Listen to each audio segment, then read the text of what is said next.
प्रेम का नाम लेके लोग इस्तेमाल करते हैं एक दूसरे को। जब मन भर जाता है तो दूर हो जाते हैं। कुछ दिनों का होता है, वो अट्रैक्शन होता है, प्रेम नहीं होता। प्रेम होता तो मरते दम तक उसके साथ रहता है, उसके दुख दर्द समस्याओं के साथ रहता है। प्रेम वो चीज होती है। वो अट्रैक्शन होता है एक सुंदरता के कारण या पैसे के कारण या उसकी बॉडी के कारण। प्रेम नहीं होता, वो अट्रैक्शन होता है। प्रेम एक शुद्ध चीज होती है।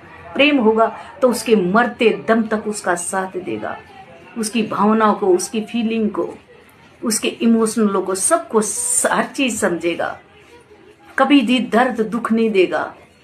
ये प्रेम होता है। लोग प्रेम के नाम पर लोगों को ठगते हैं, इस्तेमाल करते हैं, दर्द देते हैं, आंसू देते हैं और उसको प्रेम बोलते हैं। वो प्रेम नहीं, वो हवस है।